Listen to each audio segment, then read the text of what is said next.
possible. A lot of people laugh about that, but yeah, I was starting to get concerned at the last minute when they were pulling me out of that boat. My sailing career was taking off at this time, but I was hit with a massive curveball. Unfortunately, going into grade 10, I lost someone very important to me. My cousin was killed in a tragic drowning accident. It really was an eye-opener to me. My life had frozen. Everything had stopped. But my life needed to continue. In less than 3 weeks, I would need to be back in school, and I had fought for too many things to give up. This was a huge challenge for me, often feeling like I went to a school where nobody knew what had happened and I had to just pretend like I was okay. Soon enough, I would become more comfortable at school again, and I really found an energy that allowed me to realize how precious my opportunity was and allowed me to continue advocating moving forward. At this time, though, high school had become a huge moment for me. I had really built the friend group that would allow me to do all the things that you're going to hear about me doing throughout this presentation. I met a group of friends who not only advocated for me through their voice, but often were willing to lay their muscle on the line to help me be included. Brett, we want you to go up these stairs. Brett, we're carrying you down these stairs. Brett, we're lifting you into this truck. Brett, we want you to be included. This was a huge moment for me, never feeling so included. Honestly, I had a team of people surrounding me, and I had already had more support than most of the people I knew. From this point, high school started becoming a lot easier. When many people were settling down on their post-secondary goals, I felt like being a student was more open to me, often more available than it ever had been before. Like I said, technology became greatly more available, and I was really able to hit my stride.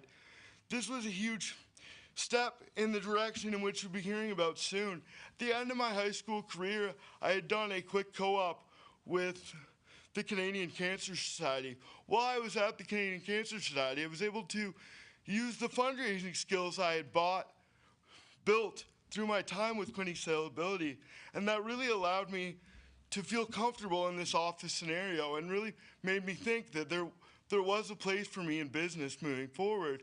This led to me applying to Loyalist for Business. And at this time, you will begin hearing about the adjustable grab bar for the first time. Moving into college, I really had a strong sailing season, taking off in Gold Fleet, and unlike all the other people I had seen in Gold Fleet, I didn't really take much time to become acclimated to my competition. I quickly found my way up into the top of the fleet, sailing against many people I had idolized growing up. Coming into that season, I was able to get one of my firsts in Gold Fleet against a competitor in the Ontario Championship that I had never seen get second place. This was a huge moment for me. I really felt like I was fitting in within my disabled community for the first time. Often when I was young, I felt like I didn't fit in. As the youngest sailor, yet one of the strongest competitors, I was often a little bit shunned. But as I became more comfortable and became more competitive, the rest of the community had to be more open to me. At this point, I'm becoming a lot more comfortable at Loyalist. I'm able to use my skills as a fundraiser to become more comfortable in business, often using my public speaking marks to supplement the rest of my grades. This was a huge confidence builder for me. For the first time, school was allowing me to rely on my strengths to be successful. At this time, one of my buddies from public school had started taking animation. We began talking about the adjustable grab bar in which I had imagined growing up. For the first time, I had been able to see this grab bar show up on the screen the way I had envisioned it when I was a child. This was a huge moment for me. Dylan and I quickly took off, moving forward, trying to meet with many entrepreneurs. We did not know where to start. Honestly, this isn't the start of our business, actually. We ended up hitting a lot of roadblocks, not knowing where to start, not knowing the right questions to ask. Before I knew it, we were back in our second year of school, and the year was drawing to a close. And then we caught our first lucky break, one of many lucky breaks as entrepreneurs. We would be sitting in the back of the classroom when I would hear a professor talk about a postgrad in entrepreneurship. I really felt the fire start burning in my chest. I couldn't help but feel the excitement of this opportunity. I went home and I didn't know what to do. I'd dealt with many challenges in school and I was intimidated by the thought of going back by choice. But before I knew it, I couldn't help but ask Dylan what he thought about the opportunity. From that moment on, I really knew that this was an opportunity. For most of you, you don't know my buddy Dylan, and he's a pretty even-keeled guy. He's been a big part of our company's success. As you can tell today, I'm a pretty excitable person. So he was really a huge indicator for me that this was an opportunity for us. His excitement was very clear, and I knew that he was also excited about this opportunity. It quickly led to us going to meet with the professor and decide if we would be a good fit for this program. Following that, we quickly graduated. I had a strong sailing season that year, going out to Nova Scotia and competing in the Mobility Cup as a Gold Fleet member, finishing 6th, just off the podium. This was only the second time I had ever sailed in the ocean. This was a huge challenge for me, often facing different challenges that I had never met before coming from our area, the Bay of Quinte often being the biggest body of water I got to play on. I really took this in stride. This felt like a huge opportunity, and I really felt like Quinte Sailability was gaining a lot of notoriety for what I was doing in sailing. At this point, once again, I was building a lot more confidence. As you can see, this is an overlying theme in my presentation. I built a lot of confidence through my time as a sailor, and Dylan and I quickly rolled that into the entrepreneurship program. We went into the entrepreneurship program with a ton of energy and even more ignorance. We had no idea what we were getting into, but we had to figure it out, and we had to figure it out fast. This was the birth of Your Mobility Innovations. At this time, we'd begun to realize that we were going to need engineering help, and it was a little late to start working harder in school. We'd put in a lot of time though, and we needed to find an opportunity. We had met with a lot of people, and we caught a lucky break. One of our first meetings with Queen's University, we heard about the Queen's Biomedical Innovation Team.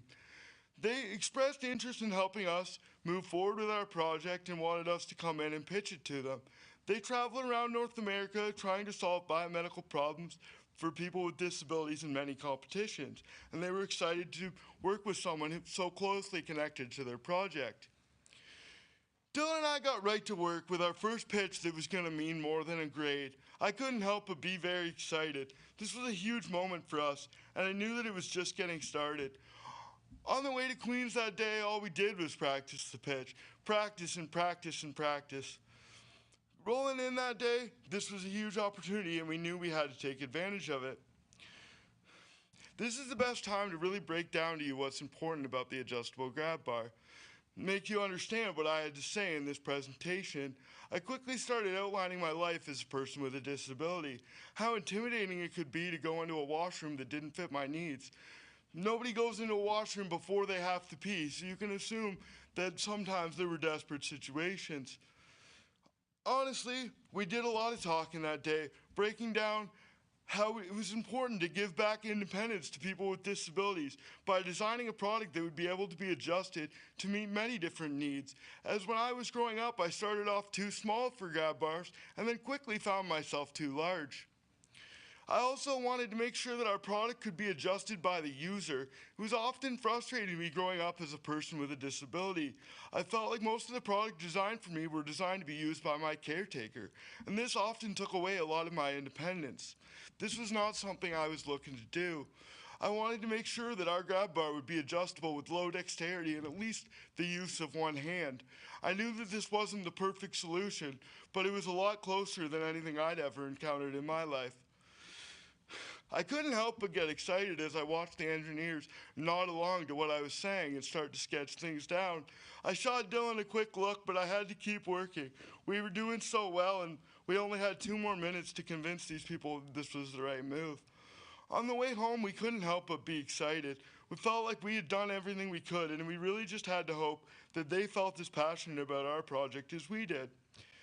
At this point, we went into the next day of school very excited, got right back to work, and before we knew it, we'd received an email from the Qubit team saying they were excited to move forward with our project. We began a lot of conversations from there. Learning how to speak to engineers was definitely a challenge for us, a little bit out of our language. But we really did work with that, and we became a lot more comfortable. This was a huge moment in our relationship with Queens. We'd begun to build a relationship with Queens, and we had no idea where it was going. But soon we were invited to our first pitch competition. Honestly, the best way to explain how excited we were for this opportunity is that we practiced so much the week before this pitch that the night before we had to rewrite the entire presentation. A pitch that had been easily 5 minutes 2 days before had whittled itself down to 2 minutes and 30 seconds. We needed to do more to take advantage of the time we had in front of these judges. That all sounds good. It sounds like we were really prepared. And honestly, we thought we were. We roll into that meeting though, and they were the only ones not wearing suits. Definitely didn't think of that growing up in Frankfurt. Go to the bathroom, tie your tie, watch a couple YouTube videos, and hope it looks convincing. Before we knew it, we were headed into the pitch. This was the moment we'd been waiting for. We'd been practicing and we'd put in the time. We hit our pitch and we covered all the key points of our business. I couldn't have been more excited.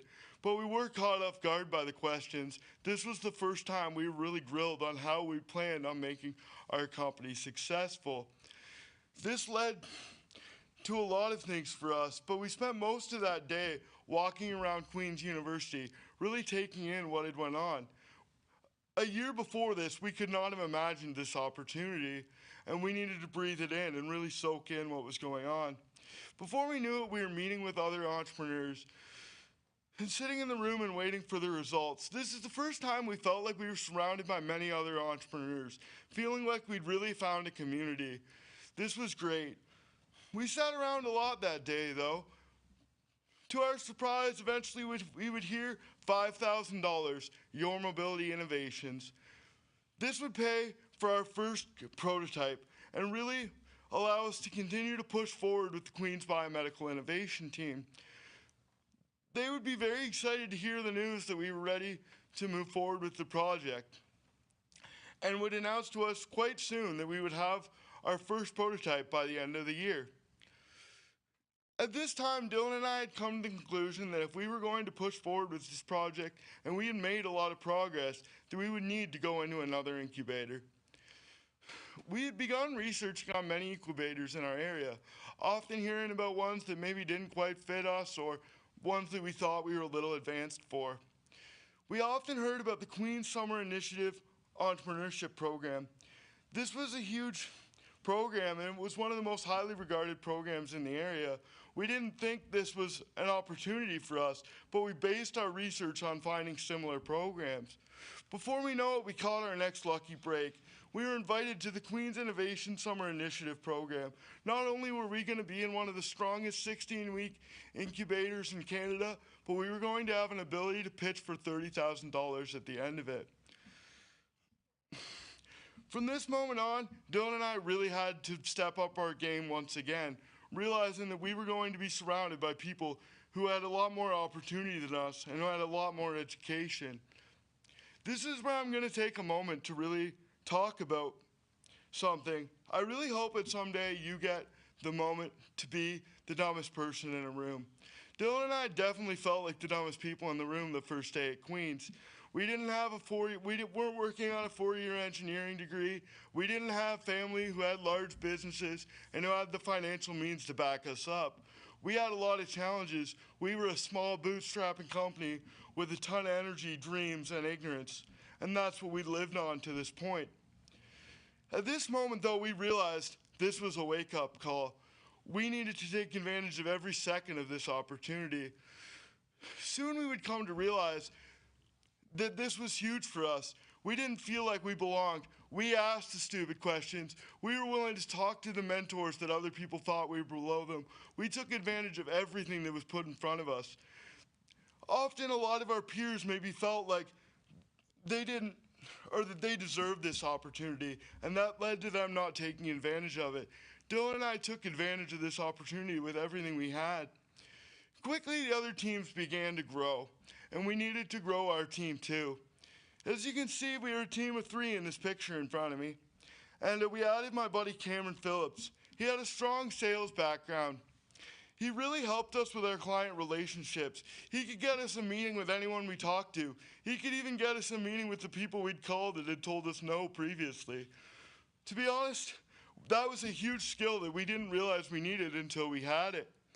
He provided us a lot of confidence on the stage, another speaker, someone who was very confident in their own skin. He looked the part in the suit and really helped our team moving forward.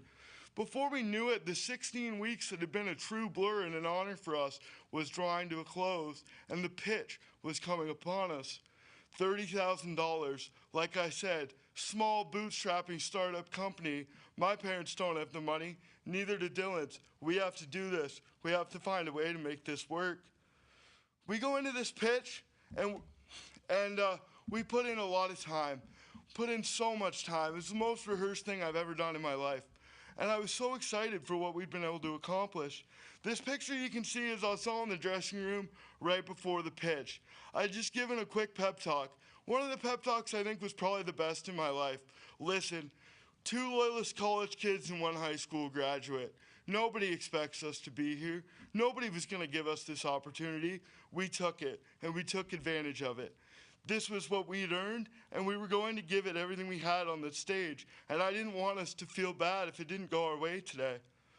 Honestly, though, the pitch went great. One of the things we learned about pitches over the time was that when you get softball questions, it means you had a really good pitch. Often they're very smart judges, and they feel like they must provide some sort of feedback. So when you start to get questions that seem kind of soft, you know you've had a really good pitch. We come out of that room very excited. We felt like, despite the results of the day, we'd done everything in our ability to put ourselves in a good position to be successful. Once again, we found ourselves cleaning out our office at Queen's University and walking around and talking about the opportunity we had had. This had been the fastest 16 weeks of our life, and we really hadn't had much time to breathe it in. Like I said, we had to hit the ground running and make sure we took full advantage of this opportunity. We spent much of this day walking around and really absorbing what we had been through. Once we had cleaned up our office, we went back to meet with all the entrepreneurs. We had a quick drink and really talked about what had went on over the last year.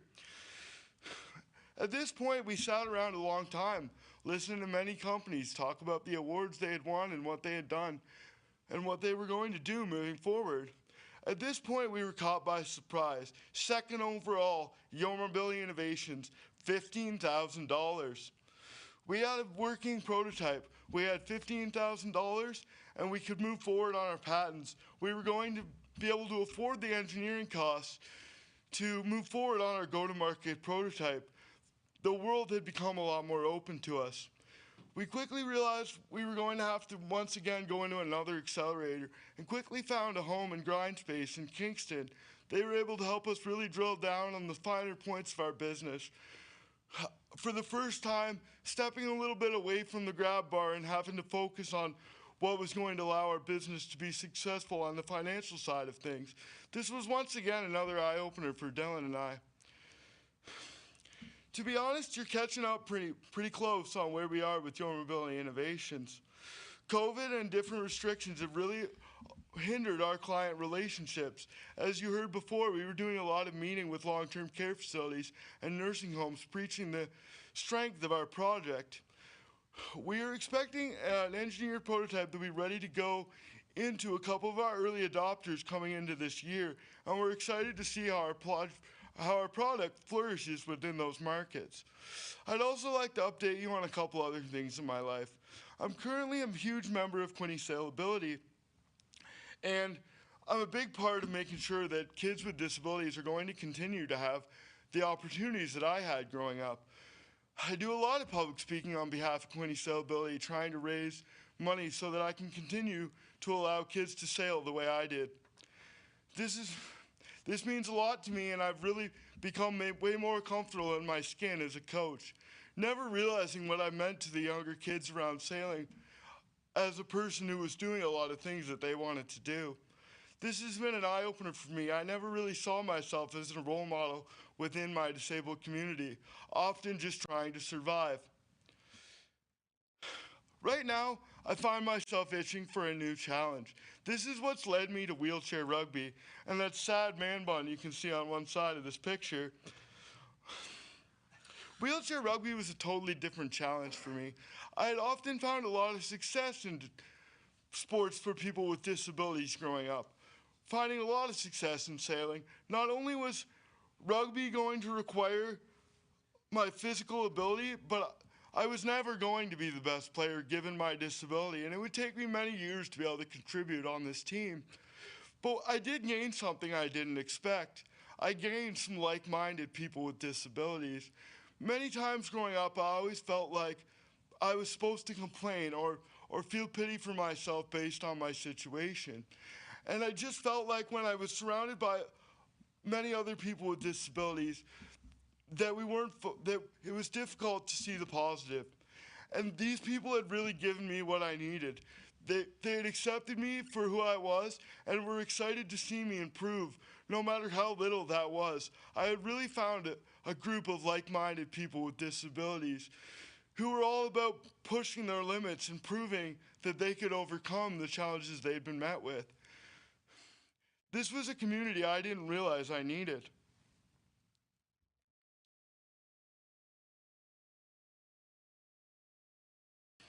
I'd like to just go over some of the finer points in my presentation for a minute.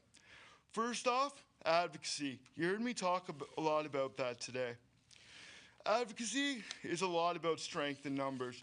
First off, I don't want you to get it twisted. Most people with disabilities cannot articulate themselves as well as I was lucky enough to do today. Many of them don't have a voice at all, and that's why it is important for you to continue to advocate for them, and I will continue to do the same. Like I said earlier, you might not be advocating for yourself or a loved one right now, but the unfortunate reality is it could be someone you know, sooner rather than later. Friends, quality over quantity. Honestly, I've talked a lot about my support system today. I'm lucky enough to have a lot of them close by, make sure that I was ready to do this pitch today. I've had the pleasure of being at a lot of my friends' weddings in the past couple of years, and I think this is important for me to talk about in high school to a bunch of high schoolers. I often heard, you won't meet friends that you're gonna have for the rest of your life, or a lot of things are going to change. But I met a group of friends that has really allowed me to be the Brett that spoke to you today. And many of these people have been by my side since grade 9 or before. And our friend group has gotten stronger. My friends have started to have kids, and our friend group is growing quite quickly. It's important to remember, though, that not everyone has these things that I have. And a lot of my independence or my ability to do things has been provided by the brute force of my friends. And that's not something that all people with disabilities have the advantage of. One thing I hope you can all take from my presentation today is the fact that I've overcome many things that I was told were impossible. First, I wasn't supposed to talk. Well, guess what? It's almost a half an hour in, and that's all I've been doing. Second, I wasn't supposed to sit up. You know what? Sometimes I'm still not the best about that, but I'm not laying down right now. There's a lot of things you can overcome. And one of the things that I have to my advantage that most of you don't at this young age is I've overcome things that people have told me were impossible. And once you've done the first impossible thing, nothing really seems as far impossible after that point. So that is something I really hope you can take from what I'm talking about today. The other thing I would like to talk about is, unfortunately, this isn't the reality for a lot of people with disabilities. Many things cannot be overcome. People with disabilities are a lot more than inspiration. And honestly, that's something I've struggled with a lot in my life. My life is inspiring, and I have done a lot of great things. But unfortunately, not everyone is provided the opportunities I have had. Much like I said earlier that I wasn't provided the opportunities of many people I tried to look up to as a young child. I know I've talked a lot about overcoming things today. And it's important as one last thing to say that despite all the things I've overcome, accessibility challenges still hinder my life. If I go into a washroom today Despite all the fancy things I've told you, I'm still at a high likelihood to pee my pants if I'm not given the proper support. And that's just plain and simple not acceptable. Accessibility has come a long way in my life, and I'm proud to be a part of that, but it still has a long way to go. And that begins with a lot of the advocacy of people outside of people with disabilities. It's time that we need to step up. We need to come together, and we need to use our voice and speak for those who don't always have a voice. I'd like to finish with some closing thoughts today. I'd like to thank my family and my friends for all their support to allow me to be the Brett that spoke to you today about all these things. I'm excited to continue to push forward as an advocate for people with disabilities. And I really appreciate the opportunity to talk to you today. This meant a lot to me, and I hope that I've been able to serve the purpose exactly the way I would have liked. I'm Brett Lyons, and I appreciate your time.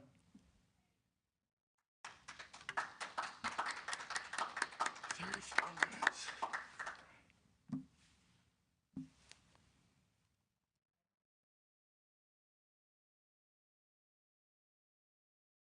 Also, if you have any questions, I'm excited to answer them. Don't feel like there's something you can't say.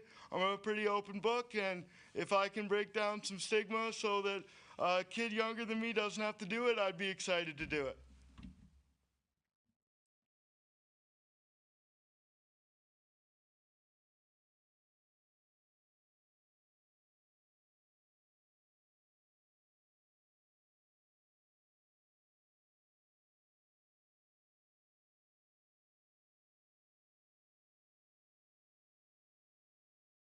All right.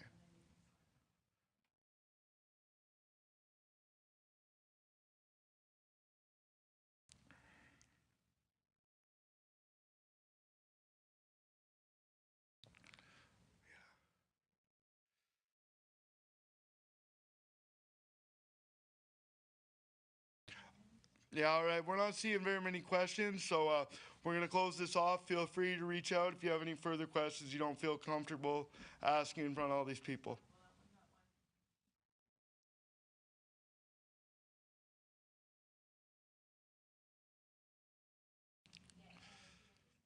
No, I always say that I'm not a very good hunter. I'm mostly in it for the camaraderie, and I did spend a lot of time in the woods this year, and I'll be eating venison sausage because fortunately one of my buddies did shoot a deer, but I'm not the kind of guy you want to take hunting if you're looking for good luck.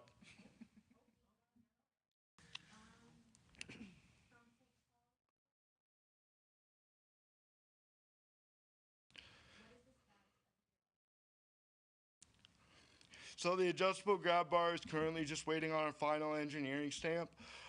This is something we've had to kind of take our time on. Engineering costs are very expensive, and like we said, we're a small company who's trying to keep a lot of our equity close to us. We've worked really hard, and we didn't want to give up too much of our company.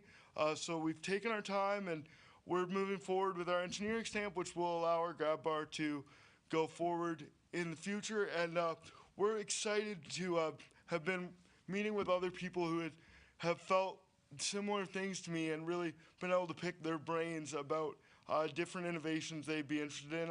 Unfortunately, based on like the starts of those companies and where they're at, I'm not always at the liberty to talk about brand new innovations.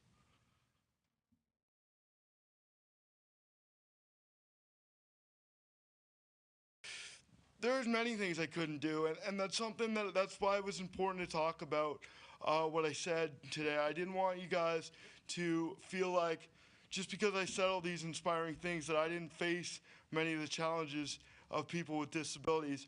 I often had to ensure my friends that it was okay for them to do things without me. They would often feel bad about not being able to include me because they'd worked so hard to include me throughout my life. And different things come where I can't be included despite the best of their abilities, whether that be fishing trips up north or bachelor parties that are far away. There's always things where I got to speak up and tell my friends that I want them to do them and I don't want them to feel guilt for not being able to include me. And that was something that was really hard for me to deal with as a child with a disability.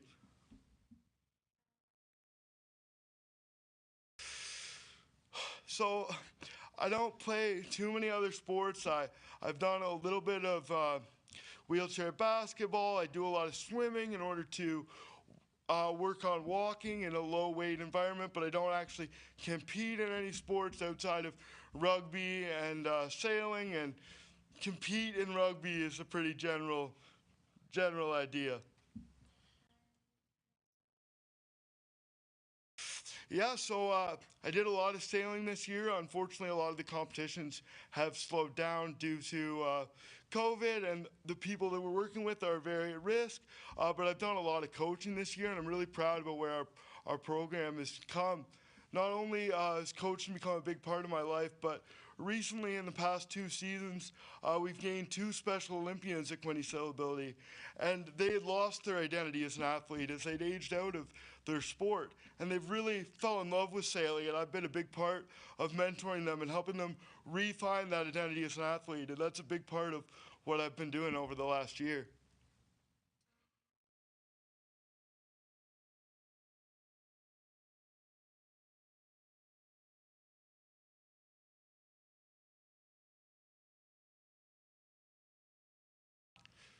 So I was able to walk shortly after 6 years old with a walker.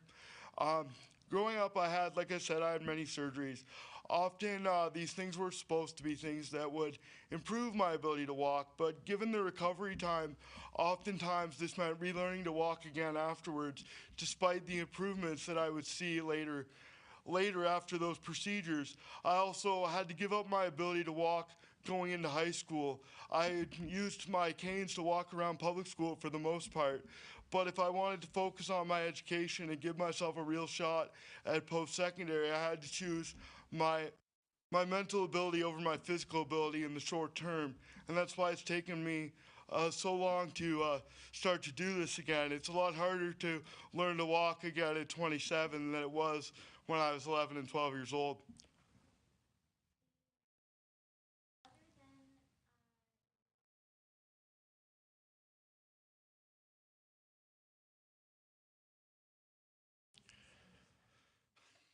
So honestly, one of the biggest things you can do is I know that it's frustrating, and a lot of times I held myself back but by getting upset with what was happening and feeling like I should have been receiving support that I shouldn't have had to advocate for.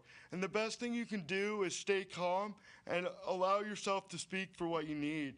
It was a really struggle for me. I felt like often I was having the same conversations over and over, and I would find it very frustrating. And that would damage my message. It would make me sound like I was angry, and that was something that really did hold me back.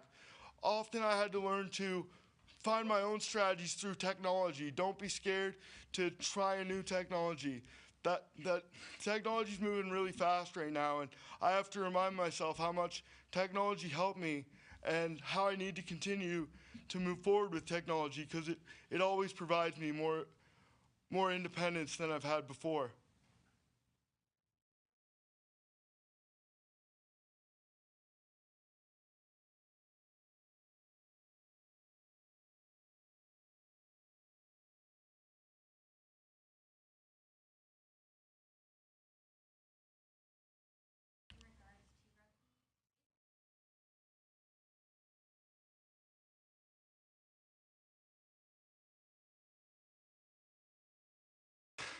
So, to start off, wheelchair rugby has pretty similar rules to basketball. No over and backs. You are playing in a gym.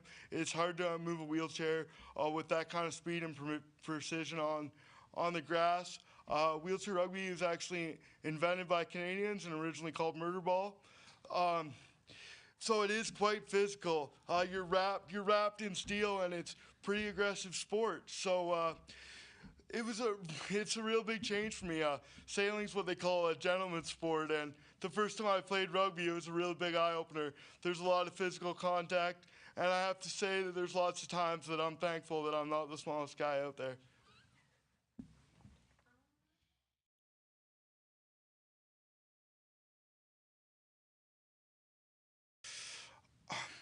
Honestly,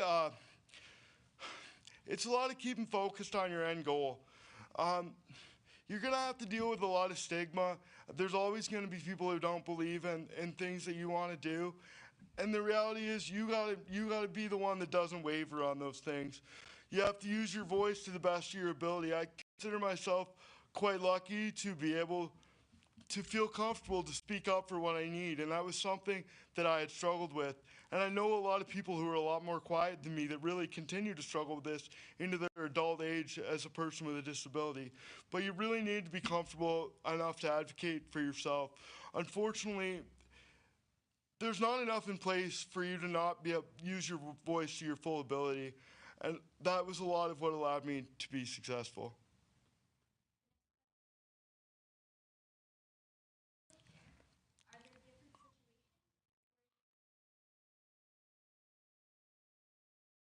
So right now I use a manual wheelchair. It's just a good way to keep my physical ability roughly around the same.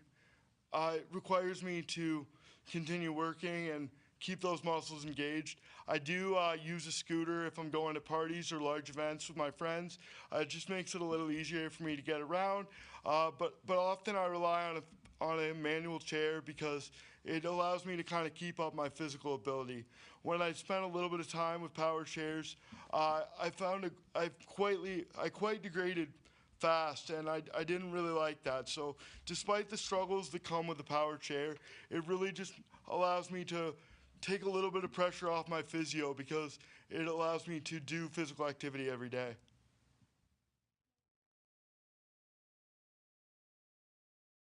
So yeah, I did sail in Lake Ontario a bunch of times. That's where the Ontario Championships are held.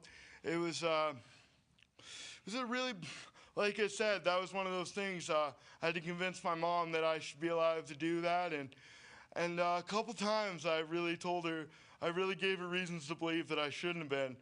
Sailing in Lake Ontario, though, was some of the best preparation people in Ontario can have to go sail in the ocean. So I spent a lot of time prepping for Mobility Cup sailing in Lake Ontario.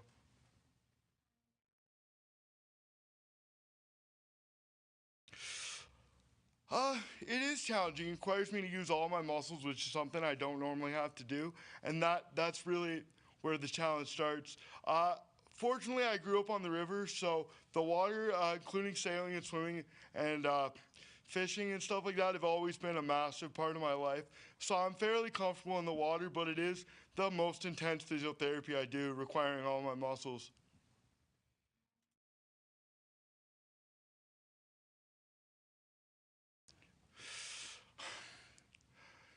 Uh, to be honest, it took me a long time. Eventually, you learn that the people who don't believe in you, they're not going to be an asset in your life, anyways. And before you know it, you just kind of got to push those people away. It takes you a while to not hold those grudges. But honestly, even during Dylan and I's time as an entrepreneur, there were often people who really didn't believe in us on the other side. And if we let one person who didn't believe us speak against all the people that did believe in us, it would have been a disjustice to everything we had. And like I said, I've had this great support system. So for every person that didn't believe in me, I always had five that did. And that was a really big thing for me. No, so unfortunately, I can't drive. That's one of those milestones that was actually a little bit of a struggle for me. It's a pretty big milestone to be able to drive, especially as a guy. And it was one of those ones that I kind of had to watch pass me by and still be supportive of my friends and family when they were able to make that big jump. And I did talk a little bit about that. That's one of the things that I think gets looked past when you talk about children with disabilities. Often they have to be quite mature to realize that their friends and family are going to be able to do a lot of things that they're not going to be able to do without letting that make them become upset or bitter about their own life.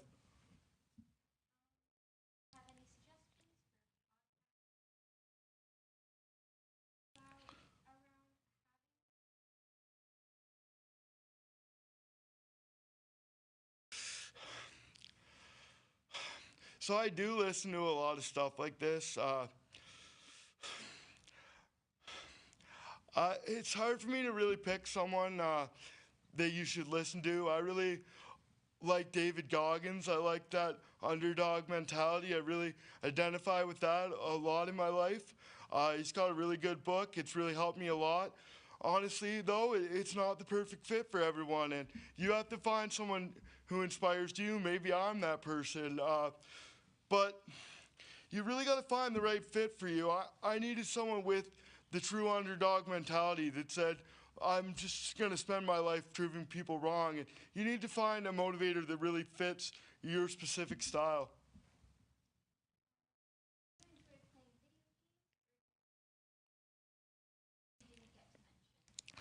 So fishing is a huge hobby for me. Also, hunting obviously came up. I love the outdoors. Like I said, water's a massive part of my life. One of my big jokes when I'm driving the powerboat around in my house, people get scared or concerned with what I'm doing, and I always say that I can drive a boat without a motor, so I can drive this boat with a motor. You shouldn't be so concerned, and that's a lot of what I do. I try to I'm one of those try everything once people, and I've definitely got myself in trouble with that mentality, but I do a lot of things. I did a lot of trying to not do things that other disabled people did when I was growing up, trying to prove that I was different than them.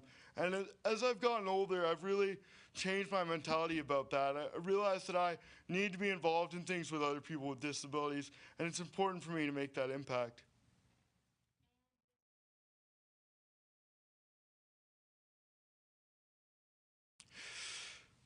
So, honestly, that was kind of what I talked about when I said I listened to a lot of other people and give their speeches about similar things that I was going to be talking about today. A lot of those people talk about dealing with bullies. Like I said, I had a strong support system, and that did a lot of protecting me. I'm also fairly quick with my own tongue and was able to kind of defend myself, and that tends to slow those people down a little bit. But when you're surrounded by people and you have such a strong support system, that wasn't really a challenge that I faced, and that was one of the things that I really noticed when I was listening to other people with disabilities talk, getting ready for this presentation, that I was really lucky to have the support system I'd had and been able to avoid a lot of those challenges.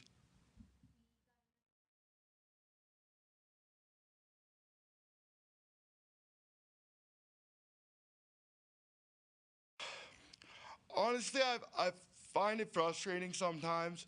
A lot of it is all about inspiration. I do a lot of being told that it really feels like it's always talking about what someone else is doing for the person with the disability rather than what the person with the disability is doing for themselves. You often hear about the football player taking a young girl with the cerebral palsy to the prom, or all these other things where it's not about the person with a disability. It's about the credit they're gaining from helping that person. And like I said, I had this strong support system, and I never really had to deal with that. But that's something that I find really frustrating, and I've seen happen to people that I really do care about. And that's something that is really frustrating in the media. Often the story is not about the person with a disability, but about the person that's helping them or doing something when it really should be about the person with a disability's experience. Also, often in TV, people with disabilities are found to be too hard to deal with. So often able-bodied people play those positions, and I don't really think that that's fair, and it's slowly starting to become less and less acceptable. All right, I appreciate all those questions. Those were really good. You guys keep me on my toes. Uh, just to finish this off, like I said, I'm really involved with rugby and Quinte ability, and I never get the chance to talk to this many high school students. And we could always use volunteers, and I'd be more than happy to sign your community hours. Thank you very much.